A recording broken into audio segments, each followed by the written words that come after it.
Hi friends, கருமணி உண்டு சொற்காயாம்புமேனி கருணை உண்டு ஒரு மணி உண்டு என் உள்ளத்திலே உபதேசம் தந்த குருமணி உண்டு இரவி கோடி சூரிய பிரகாச குரவி உண்டு திருமணி உண்டு ஹரி ஓம் நமோ ராமானுஜாய என்ற தெய்வம் உண்டே. திருமணி மாலை. கோவிலின் அமைவிடம்.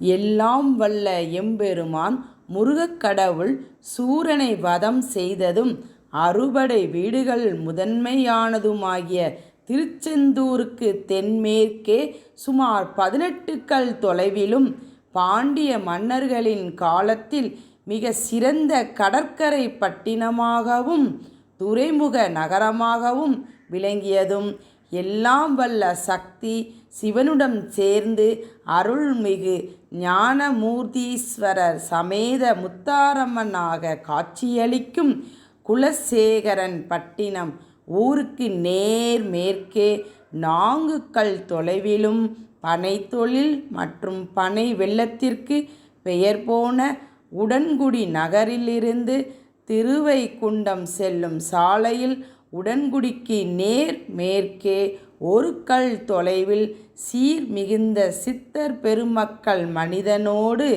மனிதனாக இருந்து அற்புதங்கள் பல செய்து அனைவரும் ஒன்றே என்ற கொள்கைக்கு அடித்தளமிட்டு ஆன்ம நேய ஒருமைப்பாட்டுக்கு வழி ஏற்படுத்திய அழகிய எழில்சூழ் செட்டியாபத்து கிராமத்தில் தன் அருளாற்றலால் தமிழ்நாட்டின் பல பகுதியிலிருந்து பக்த கோடிகளை தன் பக்கம் ஈர்க்கும் அருள்மிகு 5 வீட்டு சுவாமி திருக்கோயில் அமைந்துள்ளது.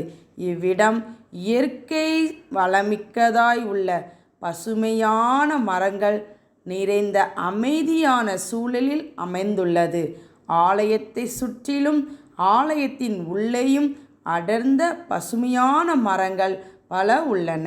இவ்வாலயத்தினுள் சரித்திரங்களில் புகழ்பெறும் வேம்பு, நாவல், ஆத்திமரம் முதலிய பிணி தீர்க்கும் விருட்சங்கள் நிறைந்து அழகுடன் அமைதி நிறைந்து விளங்குகின்றது. திருக்கோயில் அமைப்பு. செட்டியாபத்து கிராமத்தை ஒட்டினார் போலவே சுமார் 4 ஏக்கர் பரப்பரப்பில் சுற்றுப்புற மதில் சுவர்களுடன் திருக்கோயில் அமைந்துள்ளது. இத்திருக்கோயிலுக்கு செல்ல கிழக்கு புறமாக ஒரு நுழைவாயிலும் வடக்கு புறமாக ஒரு நுழைவாயிலும் உள்ளது. வடக்கு வாயில் வழியாக உள்ளே நுழைந்ததும் எல்லாம் வல்ல ஸ்ரீ பெரிய பெருமாள் அருள்மிகு பெரிய சுவாமியாக கோயில் கொண்டு விளங்குகின்றார். அதன் பிறகு ஸ்ரீ வயனப் பெருமாள் சன்னதியும் அனந்தம்மாள் சன்னதியும் அதனை அடுத்து ஆத்தி சுவாமி சன்னதியும் அதனை அடுத்து திருப்புலி ஆழ்வார் சன்னதியும் ஸ்ரீ பெரிய பிராட்டி சன்னதியும் உள்ளன.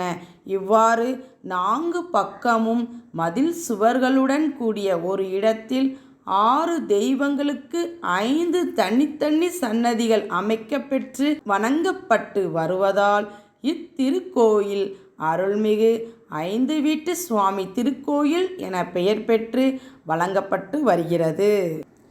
இத்திருக்கோயிலில் உள்ள தெய்வங்கள் வட்டார மக்களால் வணங்கப்பட்டு வருவதாலும் வழிபாடுகள் சிறு தெய்வ வழிபாட்டு முறையை ஒத்திருப்பதாலும் பூஜா முறைகள் பழக்க வழக்கங்களையும் வழக்காறுகளையும் மரபுகளையும் அனுசரித்தே அமைந்துள்ளன. இத்திருக்கோயில் சந்திகளில் உள்ள தெய்வங்களில் ஸ்ரீ பெரியசுவாமி சன்னதி தவிர மற்ற அனைத்திலும் மூலவருக்கு விக்கிரகங்கள் கிடையாது. இத்திருக்கோயில் ஆகம முறைப்படி அமைய பெறாததால் பிற திருக்கோயிலில் உள்ளது போன்ற ராஜகோபுரம், முன் மண்டபம், மகா மண்டபம், அர்த்த மண்டபம் போன்ற அமைப்புகளை காண இயலாது.